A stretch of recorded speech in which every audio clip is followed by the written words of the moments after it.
اچھا، human rights کی بات بہت زیادہ ہوتی ہے لبرل لوگوں کے ہاں. ہیومن رائٹس یعنی سب سے پہلے انسانیت کا رشتہ ہے اور مذہب کا رشتہ اس کے بعد میں ہے. تو اور اسلام پر بھی جو اعتراضات کیے جاتے ہیں وہ ہیومن رائٹس کے حوالے سے، حالانکہ اسلام تو میرا آپ تو یقیناً آپ کا بہت اچھا مطالعہ ہے، آپ بہت اچھی طرح یہ بات جانتے ہیں کہ اسلام نے دنیا کو ہیومن رائٹس سکھائے ہیں.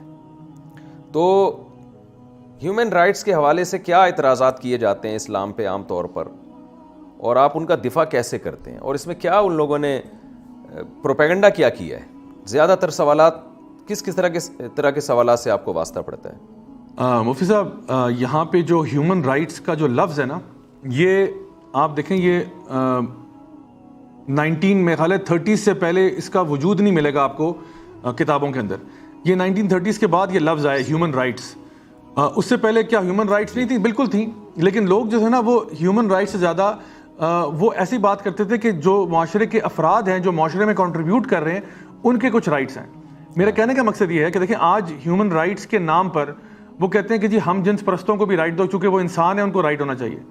تو کل کو وہ جو پیڈوفیلیا ہے، جو اللہ معاف کرے، جو لوگ بچوں کے ساتھ زیادتی کرتے ہیں اور کرنا چاہتے ہیں، ان کو بھی وہ رائٹس دے دیتے ہیں کہ جی وہ کیا انسان نہیں ہے، ان کے رائٹس نہیں ہیں. تو ہمارا دین یہ کہتا ہے کہ یعنی ہمیں انڈیویجولز کے بارے میں اللہ تعالیٰ یہ بتاتے ہیں کہ صرف ماں کا حق ہے. اب یہ لوگ ماں کے حقوق کے بارے میں کیوں نہیں بات کرتے؟ یہ اصل میں ایک سوال ہے پوچھنے والا.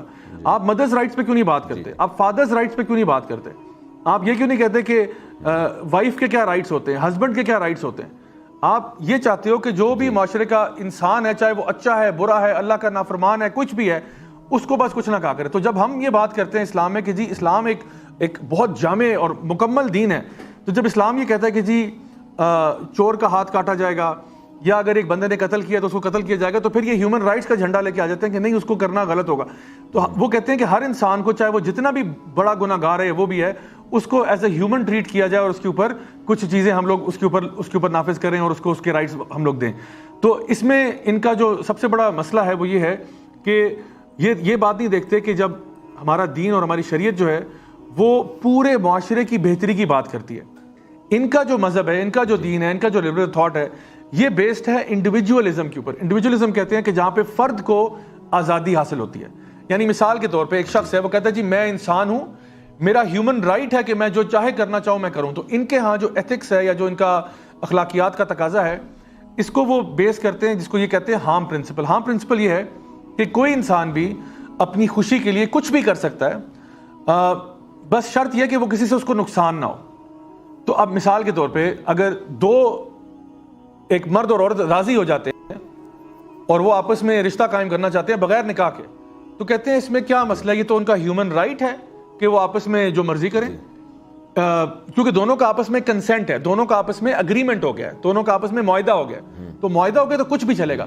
یعنی میں کسی کے ایک بندہ سود دے رہا ہے، ایک سود لے رہا ہے، بھائی ہیومن رائٹ ہے، وہ سود دے رہا ہے، آپ لے رہے ہو، آپ نے آپس میں کسی کو نقصان تو نہیں ہو رہا.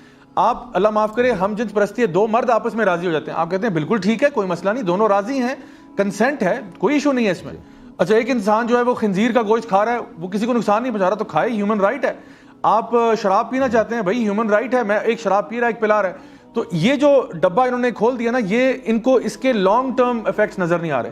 وہ یہ دیکھ رہے ہیں کہ عارضی طور پہ تو کوئی مسئلہ نظر نہیں آ رہا، لیکن ہمارا دین جو ہے وہ ہر مسئلے کو اس کی جڑ سے ختم کرتا ہے. جب اللہ تعالیٰ قرآن مجید میں ارشاد فرماتے ہیں کہ لا تقربوا الزنا، زنا کرنا تو بہت دور کی بات ہے، آپ نے قریب بھی نہیں جانا. اب ان کے اپنے معاشرے کے اندر اب آپ دیکھیں لانگ ٹرم ایفیکٹس کیا ہیں. وہاں پہ یعنی ہماری شریعت جو ہے وہ نسب کی بات کرتی ہے، نسب نام کی چیز وہاں نہیں رہ گئی. آپ کو پتہ ہے اس وقت امریکہ کے اندر 50% سے زیادہ بچے جو پیدا ہو رہے ہیں وہ شادی اور نکاح کے بغیر پیدا ہو رہے ہیں.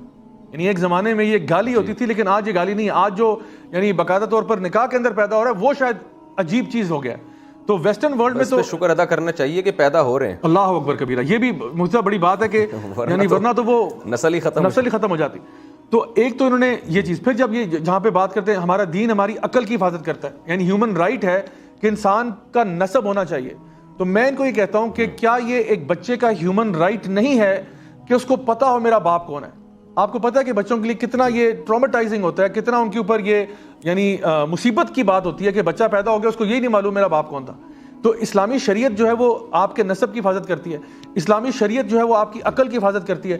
وہاں پہ یہ لوگ شراب نوشی کرتے ہیں, ہر قسم کے نشے میں کہتے ہیں فریڈم ہے جی, ہمارے پاس ہیومن رائٹ ہے.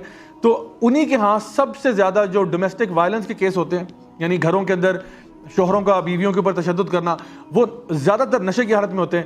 وہاں پہ ٹریفک کے حادثات جو ہیں, تو جس طرح وہاں پہ ڈرنک ڈرائیونگ کے واقعات ہوتے ہیں, وہ سارے کے سارے یعنی کہ ایسے جو کہ انٹاکسیکیشن کی وجہ سے, نشے کی وجہ سے یہ واقعات ہو رہے ہیں. پھر اسی طرح وہاں سے مال کی حفاظت نہیں ہے. جب وہ چور کو سزا نہیں دیتے, چور کو آپ نے پکڑ کے جیل میں بھیج دیا, جیل جو ہے, باہر کا جیل جو ہے وہ ایک باقاعدہ یونیورسٹی ہے.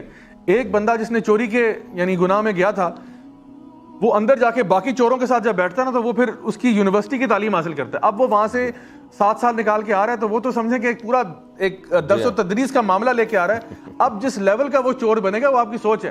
تو اسلام, اور پھر دیکھیں جو پنشمنٹ مل رہی ہے, وہ بندہ جس نے چوری کی تھی اپنے گھر والوں کے لیے کی ہوگی, ظاہری بات ہے, وہ کوئی چوری کر رہا ہے, کوئی مال لانا چاہتا ہے, تو اب آپ نے اس کو تو پکڑ کے بند کر دیا جیل میں, باقی جو گھر والے ہیں اب وہ کہاں سے کھائیں اور کمائیں. تو آپ نے اصل میں پنشمنٹ اس بندے کو نہیں, اس کی فیملی کو پنشمنٹ دیا آپ نے. تو یہ ان کا سسٹم جو ہے یہ اصل میں مال کی حفاظت بھی نہیں کرتا, کیونکہ چور جب باہر نکلتا ہے وہ دوبارہ چوری کرتا ہے. یہ اس کے بارے میں بھی اعداد و شمار موجود ہیں. پھر جو زانی ہے یا جو ریپسٹ ہے, اس کی سزا آپ نے وہاں پہ کیا رکھی ہوئی ہے, تو وہ کہتے ہیں 65% جو لوگ ریپ کے کرمنلز ہوتے ہیں وہ باہر آ کے دوبارہ ریپیٹ افینڈرز بنتے ہیں, دوبارہ سے یہ کام کرتے ہیں. تو ان کے ہاں جو ان کی سوسائٹی ہے, اب لبرل فلسفی اور یہ جو ان کو ہیومن رائٹس کا انہوں نے ایک فیک ایک ببل کریٹ کیا ہوا تھا, وہ سامنے نمایاں ہو رہا ہے کہ ہم لوگوں نے غلط چیز پہ فوکس کیا ہے. جس طرح ہمارا دین جو ہے وہ ہر فرد کے مختلف حقوق بیان کرتا ہے, اور رائٹ سے زیادہ رسپانسبلٹیز کی بات کرتا ہے کہ آپ نے, اگر آپ ایک مرد ہو, اور رجال قوامون علی النساء, یہ لفظ بڑا خاندانی استعمال کیا کہ رائٹ سے زیادہ رسپانسبلٹیز کی بات کرتا ہے. یہ بہت خاندانی لفظ استعمال کیا, یہ سیکھنے کا ہے. حقوق سے زیادہ ذمہ داریوں کی بات کرتے ہیں. بے شک کہ دیکھیں, ہمیں یہ بات ہمارے دین ہمیں بتاتا ہے کہ آپ ٹھیک ہے, آپ کو رائٹس ملنے چاہیے, یقیناً ملنے چاہیے, لیکن زندگی کا تقاضا یہ ہے کہ آپ کو آپ کے رائٹس نہیں ملیں گے, آپ کو آزمایا جائے گا. اللہ تعالیٰ نے الذی خلق الموت والحیات لیبلوکم ایکم احسن عملا, آپ کو آزمایا جائے گا. تو یہ نہیں کہ انسان کہے کہ جی مجھے دنیا میرے لیے جنت الفردوس ہے, ہر قسم کے حقوق مجھے مل رہے ہیں, میری بیوی بھی مجھ سے بہت اچھی ہے, میرے بچے بھی بالکل ادب اور احترام سے, میرا باس بھی جو ہے وہ جی کر کے بات کرتا ہے, اور سوسائٹی میں بھی مجھے سارے حقوق. ایسا نہیں ہوگا, کہیں نہ کہیں کمیاں کوتاہیاں ہوں گی. آپ یہ کوشش کریں کہ آپ کیا رسپانسبلٹیز پوری کر رہے ہیں یا نہیں کر رہے, کیونکہ آپ سے تو آپ ہی کا سوال ہونا ہے. تو اللہ تعالیٰ نے تو ہم سے, مطلب مجھ سے میرا ہی پوچھا جائے گا کہ بھئی تم نے وہ کیا یا نہیں کیا. تو ہمارا دین جو ہے وہ کہتا ہے کہ شوہر کی رسپانسبلٹیز یہ ہیں, بیوی کی رسپانسبلٹیز یہ ہیں, ماں کا کام یہ ہے, بچوں کا کام یہ ہے کہ ماں باپ کے آگے اف نہیں کرنا. ورنہ تو آپ اگر یہ ہیومن رائٹس کا یہ جو ڈھونگ رچایا ہوا ہے ان لوگوں نے, اس کو اگر آپ دیکھنا شروع کریں تو اس میں تو کل کو وہ کہتے ہیں کہ جی اگر ماں باپ بچوں پہ اونچی آواز میں بات کر لیں تو جی بچے کی ہیومن رائٹس مجروح ہو گئی, ماں باپ کو اٹھا کے جیل میں بند کر لو. جس طرح آج آپ دیکھیں سویڈن میں ہو رہا ہے کہ ماں یعنی بچوں کو ماں باپ سے چھینا جا رہا ہے, کیونکہ باپ نے جو ہے وہ کچھ کہہ دیا کہ بیٹا تمیز سے بیٹھو, یا ماں نے کچھ کہہ دیا, انہوں نے چائلڈ سروسز کو فون کیا اور وہ آ کے یا تو بچہ اٹھا کے لے گئے یا ماں باپ کو اٹھا کے لے گئے. تو یہ تو ان کی سوسائٹی کا عالم ہے, اور یہ اپنی موت خود ہی جو ہے وہ مرتا ہوا نظر آ رہا ہے.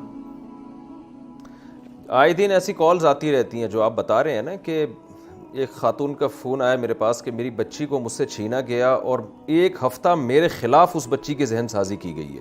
اس ماں کے دل پہ آرے چل رہے تھے, چھورے چل رہے تھے کہ میں نے اپنے جگر کے ٹکڑے کو پالا اور آج اسی کو میرے خلاف باغی بنایا جا رہا ہے.